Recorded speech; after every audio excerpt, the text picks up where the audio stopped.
কেন খায় আল্লাহ বলেন আমি খাওয়াই।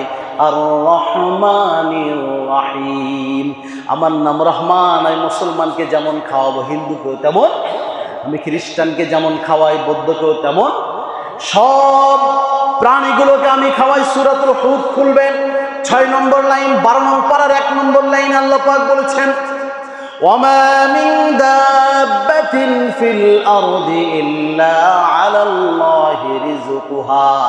আল্লাহ বলেন নবী, পৃথিবীর এই জমিনের উপরে যত প্রাণী আছে, এই জমিনের উপরে যত প্রাণী আছে, মানুষ হোক, জিন হোক, পশু হোক, প্রাণী হোক, আল্লাহ রাব্বুল আলামিন বলেন সবগুলোর রিজিকের দায়িত্ব যিনি নিয়েছেন তিনি কে?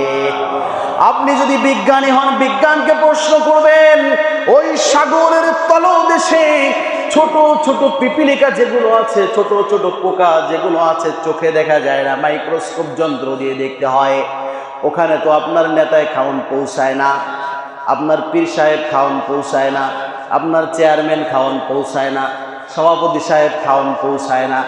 যিনি ওই প্রাণীর খাওয়ানোর ব্যবস্থা করেন তিনি কে? ঠিক কিনা?